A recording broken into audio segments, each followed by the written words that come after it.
Porsche 718 Cayman GT4 RS review. What is it? If you've ever wondered what would happen if Porsche stuffed the stupendous 4.0-liter, naturally aspirated, flat six from the latest 911 GT3 into the back of its mid-engine baby brother, the Cayman, the GT4 RS is your answer. This is Porsche's GT department letting its hair down, saying hold my Stein, and producing the car that we've all dreamed about, but never thought they'd have the nerve to put into production.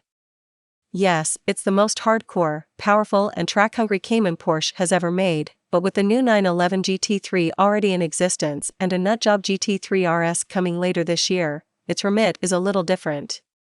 In the words of Andreas Prüninger, head of Porsche's GT department, it was high time to have a big party on the 718 platform. This car is a live concert on four wheels, it's such an entertainer and it was such a fun project to make. It's something that came from our heart and we've wanted to do it for a long time. Advertisement page continues below. Doesn't it, step on the GT3's toes a bit? We can see why you might think that.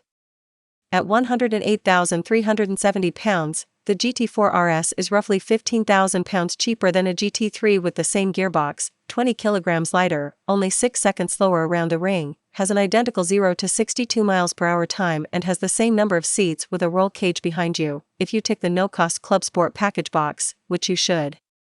But Prüninger insists they are entirely different beasts. We are eager to give the GT3 everything we can to let it stay on pole position, like the double wishbone front axle, the rear wheel steering.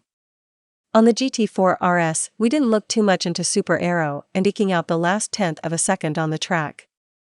We tried to find the perfect compromise between road and track driving. Numbers, gimme gimme gimme.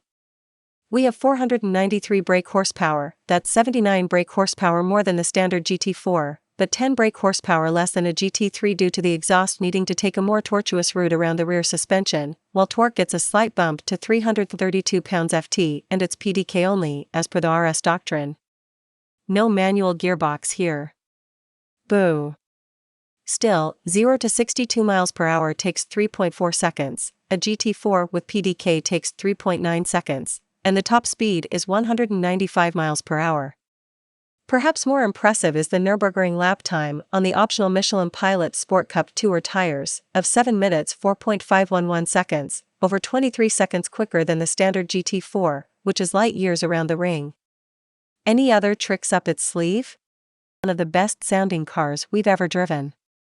Ragging a GT4 RS is like having thick treacle poured into your ears, and then an entire wasp colony crammed in after it. It's just ridiculous. And each journey to 9,000 RPM isn't merely a sound, it's laced with sucking, vibrations, rattles and spikes of adrenaline. A low-end warble that hardens in the mid-range and becomes silkier until it decomposes into a frantic shudder between 7,000 and 8,000 RPM, before a magnificent eargasm for the final 1,000 RPM that makes your soul sing and your face muscles hurt. And that's just when you're chasing the red line. The rest of the time you've got a musical instrument to play with using your right foot on the pedals and fingertips on the paddles. Normally I'd berate anyone who thought deleting the infotainment system, a no-cost option, in the name of saving a few kgs was a good idea, but here it might just make sense. Who needs infotainment when you can summon thunder with the throttle? Advertisement page continues below. And that's not even the best part. With most fast cars the best noises come from the exhaust pipes, which can sound wonderful from the cabin, but it's sounding even better to whoever you just drove past. You're effectively providing a public service. But not here, because what you're listening to is induction noise from the carbon fiber intakes where the rear quarter windows are normally found. So while it's a rock concert turned up to 11 for driver and passenger, it's no more antisocial outside the car than a standard GT4. It's a trick singer deployed to great effect on the DLS, but that's a car that costs about a gazillion pounds more.